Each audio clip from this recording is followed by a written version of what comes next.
میں نے 2 شادیاں کی تھیں، ایک گاؤں کی لڑکی سے اور ایک شہر کی لڑکی سے، لیکن گاؤں والی بیوی کے پاس بہت کم آتا تھا کیونکہ مجھے اس کے پاس سے گوبر کی بدبو آتی تھی۔ اس دفعہ جب میں گاؤں آیا تو میری گوار بیوی نے میری خوب خدمت کرنا شروع کر دی کیونکہ اسے شک ہو گیا تھا کہ شاید میں نے دوسری شادی کر لی ہے۔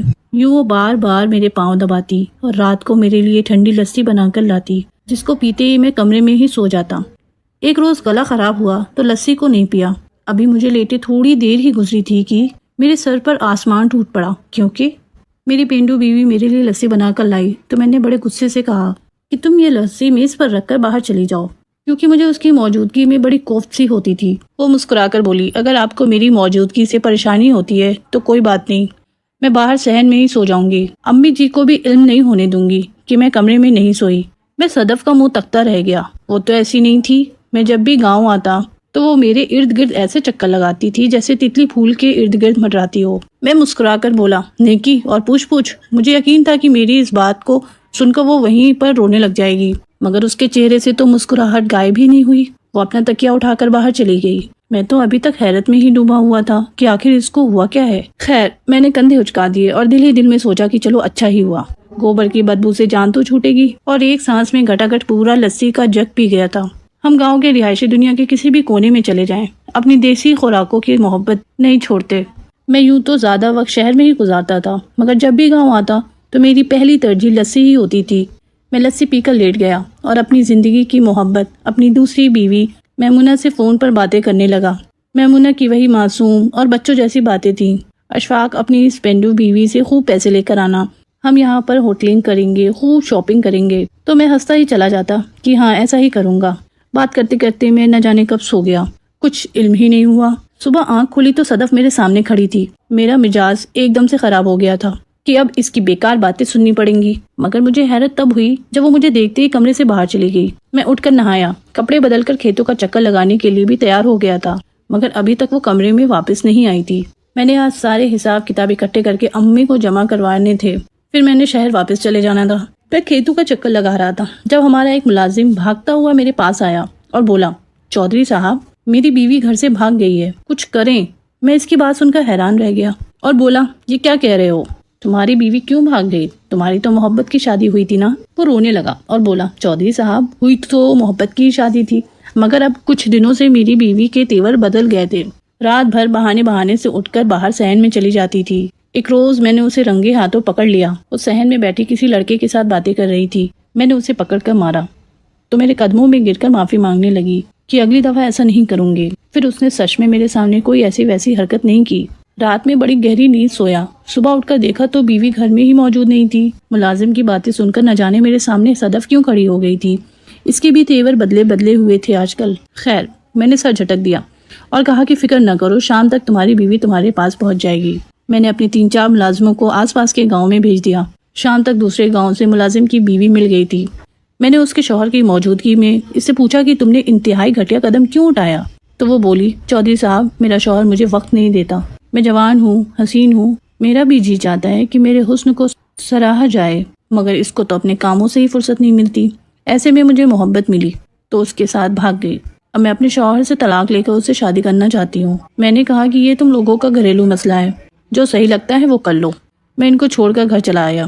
میرا ذہن بہت الجھا ہوا تھا۔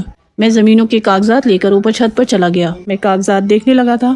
آج بھی ساری کی ساری جائیداد صدف کے نام پر ہی تھی۔ دراصل صدف میرے ماموں کی بیٹی ہے، ہم دونوں ایک ہی آنگن میں کھیل کود کر جوان ہوئے تھے۔ میرے ماموں اور ابو آپس میں کزن بھی تھے اور دوست بھی، ان کے نام پر زیادہ زمینیں بھی نہیں تھیں۔ دونوں دوستوں نے بچپن میں ہی ہم دونوں کا رشتہ طے کر دیا تھا۔ تب میں میٹرک میں پڑھتا تھا، اتنی سمجھ بوجھ مجھ میں بھی نہیں تھی، اس لیے اس رشتے پر کوئی خاص اعتراض نہیں ہوا۔ پھر میں جیسے بڑا ہوتا گیا تو صدف سے سامنا نہ ہونے کے برابر ہی تھا۔ وہ مجھ سے بہت شرماتی تھی، اس لیے میرے سامنے آنے سے بھی پرہیز کرتی تھی۔ میں بڑا ہو گیا تو اعلیٰ تعلیم کے لیے شہر چلا گیا۔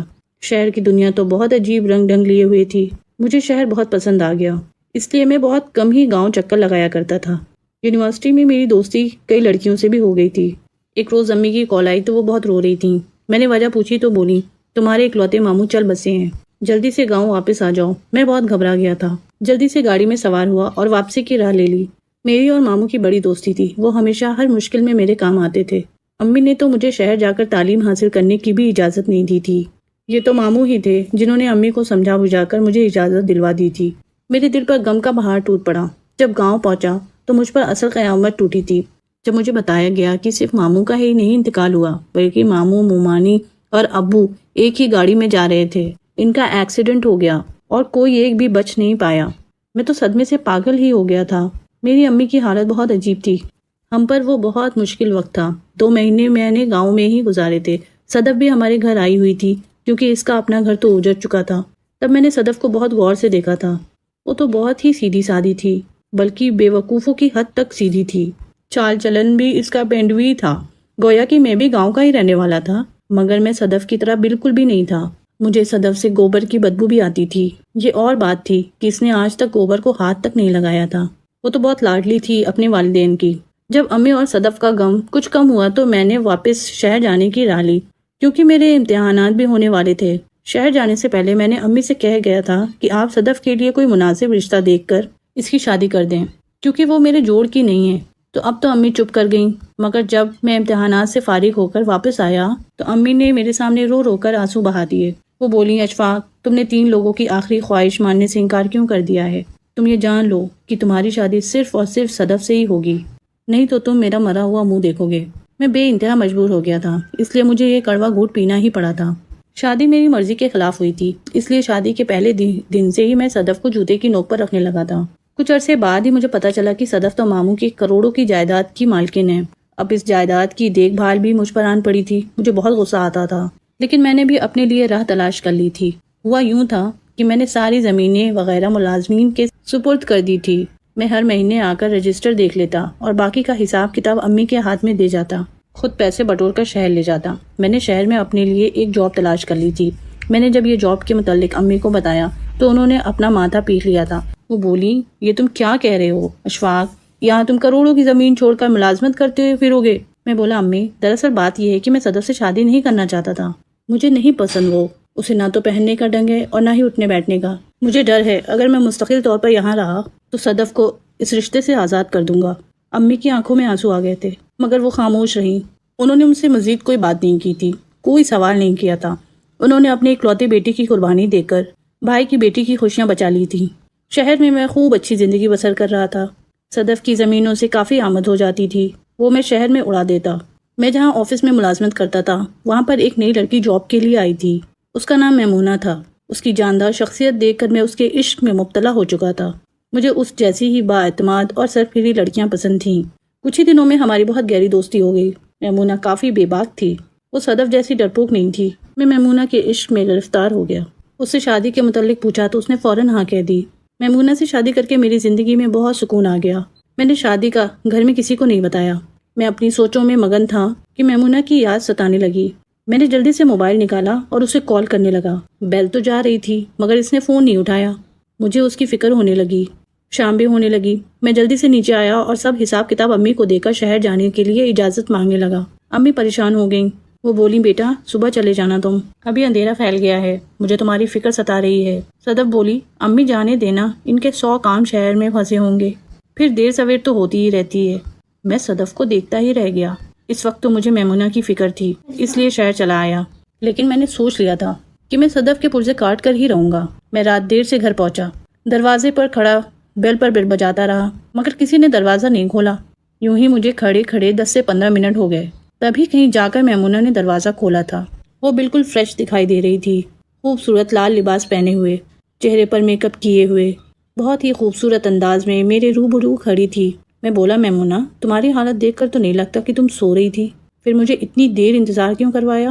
تو وہ بڑی اداسی سے بولی، میں سو ہی رہی تھی مگر جب اٹھ کر دوربین سے دیکھا تو آپ دروازے پر کھڑے تھے اور جلدی سے میں نے شاور لیا اور یوں سر سنور کر آپ کے سامنے آ گئی۔ ایسے اچھا تو نہیں لگتا نا کہ اتنے دن بعد شوہر گھر واپس آئے تو بیوی عجیب سے حلیے میں اٹھ کر شوہر کے سامنے آ جائے۔ میں مسکرا دیا اور بولا، میمونہ بات تو تم نے مناسب کی ہے۔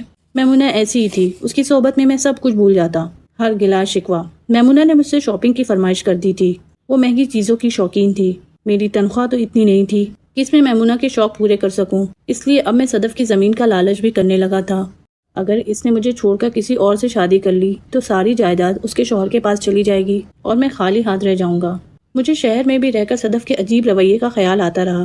اس لیے میں ایک ہفتہ شہر میں رہ کر کام کا بہانہ بنا کر گاؤں چلا آیا تھا۔ میمونہ بہت روئی تھی، وہ مجھے جانے کی اجازت نہیں دے رہی تھی۔ وہ کہتی تھی کہ آپ کے بنا میرا دل نہیں لگتا اور مجھے ڈر بھی بہت لگتا ہے، مگر میں کیا کر سکتا تھا، میری بھی مجبوری تھی۔ خیر، اس کا بھی میں نے انتظام کر دیا تھا اور اسے ایک نیا چوکیدار بھی رکھوا دیا۔ میں گھر پہنچا تو امی گھر پر موجود نہیں تھیں، جبکہ صدف بہترین لباس میں ملبوس تھی۔ اس نے بہت پیارا سا میک اپ کیا ہوا تھا، ہاتھوں پر بھی مہندی لگائی ہوئی تھی۔ میں نے اس سے پوچھا کہ تیاریاں کیوں کر رہی ہے، تو وہ بولی اپنی سہیلی کی شادی میں گئی تھی، اس لیے تیار ہوئی ہوں۔ مجھے اس کی بات پر بے تحاشا ہنسی آئی تھی۔ زندگی میں پہلی دفعہ وہ مجھے اچھی لگی تھی۔ میں نے اس کا ہاتھ تھاما اور اپنے کمرے میں لے گیا۔ مجھے اس روز پہلی دفعہ احساس ہوا کہ صدف بیچاری اتنی بھی بری نہیں تھی جتنی مجھے لگتی تھی۔ شام کو امی گھر آئیں تو وہ ہم دونوں کو ساتھ دیکھ کر بہت خوش ہوئی۔ وہ تو میری بلائیں لیتی نہ تھکتی تھی۔ رات ہوئی تو مجھے صدف نے جھک کر لسی کا گلاس دیا، جسے پیتے ہی میں سو گیا۔ صبح میں سو کر اٹھا تو بہت حیران تھا کہ رات بھر میں اتنی دیر تک کیوں سوتا رہا۔ گھر میں تو لیٹ سونے کی عادت تھی، مگر گاؤں میں 8 بجے ہی سو جاتا تھا۔ دن بھر صدف مجھ سے دور دور ہی رہی، یہاں تک کہ میں کوئی بھی بات کرتا تو اس کا جواب نہیں دیتی۔ میں نے اس سے وجہ پوچھی تو بولی آپ بلا وجہ ہی سوچ رہے ہیں، ایسی تو کوئی بات نہیں۔ میں چپ کر گیا۔ شام کے 5 بجے مجھے شہر سے چوکیدار کی کال آئی۔ وہ بولا صاحب جی، یہاں شہر میں مسئلہ ہو گیا ہے، آپ جلدی سے یہاں پہنچیں۔ اس مسئلے کے متعلق بی بی جی سے کوئی بات نہ کریے گا، وہ پریشان ہو جائیں گی۔ بہتر تو یہی ہے کہ آپ انہیں اپنے آنے کی خبر بھی مت دیجیے گا۔ میں نے چوکیدار سے کہا کہ وہ فکر نہ کرے، میں رات تک پہنچ جاؤں گا۔ اس دفعہ بھی میں صدف کا راز جانے بغیر ہی جا رہا تھا۔ شہر جانے لگا تو صدف نے مجھ سے ملنا بھی گوارا نہیں کیا۔ میں گاڑی میں بیٹھا، لاشعوری طور پر صدف اور اس شام کے متعلق سوچتا رہا جو اس کے ساتھ بتائی تھی۔ رات 11 بجے کے قریب میں گھر پہنچا تھا۔ میں نے چوکیدار سے سوال کیا کہ کیا مسئلہ ہوا ہے۔ وہ بولا صاحب جی، گھر کے جانب مسئلہ ہے، آپ گھر کی یہ چابی لے کر خود ہی گھر میں داخل ہو جائیں، آپ کو مسئلہ نظر آ جائے گا۔ میں نے سر ہلا دیا اور چابی لے کر گھر میں داخل ہو گیا۔ مجھے اپنے بیڈ روم سے آوازیں آ رہی تھیں۔